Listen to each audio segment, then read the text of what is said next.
যাবো হচ্ছে ভোট দিতে। তো চলো রাস্তায় বেরিয়ে দেখা হচ্ছে। তোরা ভোট দিতে হচ্ছে একসাথে?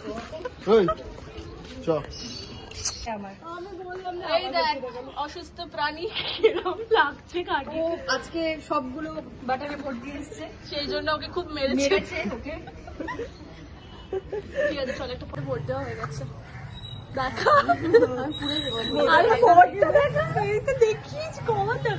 চলো টাটা। এর বাড়িতে আমি এসেছি, খুব দুঃখী, এ ভুলভাল বকছি। গাইস আমার যে অবস্থা ছিল কালকে মনে হচ্ছিল যেন আমি মরে যাবো। কি লিখেছে?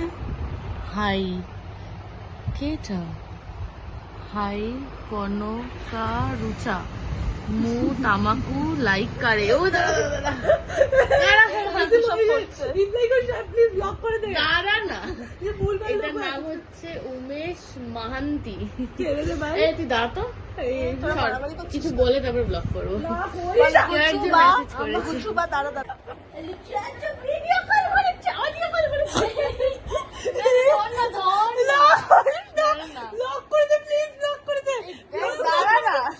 আমাকে ইনস্টাগ্রামে কে সব মেসেজ করেছে, আর এই ছোট লোকগুলো ছোট লোকমি করছে।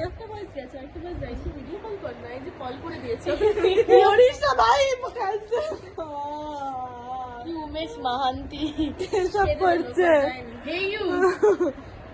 গার্গি অসুস্থ, ও এখন অসুস্থ অবস্থায় ক্রিস্পি বেবিকর্ন খাবে। নিজেরই অসুস্থ ছবি দেখছি। অবস্থা দেখো, আমাকে একটু দিল না যে খাবে না বলেছে। ও ভালো করে খেতে হবে, বললো তুই পয়সা নেই তো তোকে খেতে হবে না। পাতে দিবি না সব ছোট লোককে, ব্লগে যাবে সবাই দেখবে তোমার মুখে হাসি বন্ধে ছোট লোক বলছে। ওই সাইজে খাও, ওই সাইজেরই খাও। পুটকি পুটকি পুটকি, এটা তারপর এত গরম। তোমার শরীর ঠিক আছে?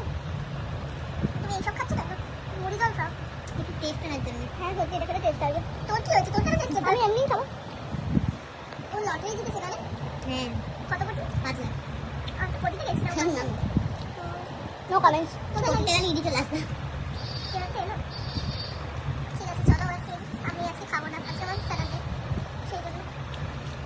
সো গাইজ আজকে আবার আমি চিকেন ভর্তা করতে চলে এসেছি। অ্যাকচুয়ালি সেদিনকে বন্ধুরা এসেছিলো, তো সেদিনে করেছিলাম আর অল্প একটু ছিল, যেটা মা টেস্ট করেছিল। তো সবাই বললো খুব ভালো হয়েছে খেতে, তো সেই জন্য আজকে আবার করছি। মা বললো যে আজকে রাত্রিরে আমাকেই চিকেন ভর্তাটা করতে। তো সব কিছু মোটামুটি গুছিয়ে নিয়েছি। এখানে পেস্টটা বানিয়ে নিয়েছি, যে পেস্টটা দরকার, মানে পেঁয়াজ আদা রসুনের। আর এখানে চিকেনটা সিদ্ধ করে দেন এরকমভাবে কেটে নিয়েছি। আর এদিকে সব মশলাপাতি নিয়ে চলে এসেছি। তো চলো স্টার্ট করা যাক। তো আমি যে পেস্টটা বানিয়েছিলাম চিকেন ভর্তার জন্য, মানে আদা পেঁয়াজ রসুন আর লঙ্কা দিয়ে, মানে কাঁচা লঙ্কা একসাথে পেস্ট করে এটা বানিয়েছিলাম আমি। তো সেটা এখন তাই না, এই মেয়েটা এসে খালি দাঁড়াচ্ছে আমাকে, আমাকে ব্লক করতে দিচ্ছে না, এদিকে নিজেই ব্লক করতে বলেছে। তো পেস্টটা এখন দিয়ে দিয়েছি, এটাকে এখন কষাবো, কষিয়ে দেন বাকি জিনিসগুলো একটা একটা করে দেবো। তো চলো দেখাচ্ছি তোমাদেরকে। তো এখানে সব মশলাগুলো অ্যাড করা হয়ে গেছে, তাই দেখতেই পাচ্ছি কালারটা চেঞ্জ হয়ে গেছে মশলাটা, মানে লঙ্কার গুঁড়ো, হলুদ, নুন, কাশ্মীরি লঙ্কার গুঁড়ো সব দেওয়া হয়ে গেছে, ধনে গুঁড়ো সব দেওয়া হয়ে গেছে। এখন এটাকে ভালো করে এবার কষাবো, কষাতে কষাতে এটা থেকে পুরো তেল বেরিয়ে যাবে। দেন আমি আরেকটা পেস্ট অ্যাড করবো, সেদিনকে যেটা দিয়েছিলাম ওই আমন্ড আর কাজু। অনেকে চারু মগজ বাটা দেয়, বাট আমি পছন্দ করি না, আমি আমন্ড আর কাজুটা দিয়েই পেস্টটা বানিয়ে ওটা দিয়ে দিই, ওটাই আমার ভালো লাগে। তো আমি এবার এর মধ্যে মশলার মধ্যে চিকেনটাও অ্যাড করে দিয়েছি, চিকেনটা দিয়ে এবার আমি কষাবো।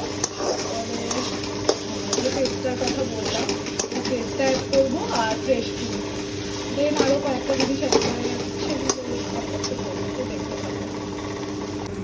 সেখানে ডিমটাও সিদ্ধ বসে দিয়েছি। ডিমটা একটা ডিম এখানে আমি অ্যাড করবো, আর একটা ডিম আমি গার্নিশিংয়ের জন্য রেখে দেবো। তো এই যে ফ্রেশ ক্রিমটাও আমি অ্যাড করে দিয়েছি। দেন এখন বাকি হচ্ছে ডিম সিদ্ধটা অ্যাড করা, গ্রেট করে অ্যাড করে দেবো এর মধ্যে।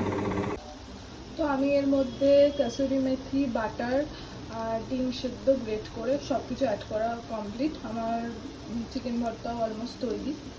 তো চলো আবার কেমন খেতে হয়েছে সেটা খেয়ে তোমাদেরকে জানাবো।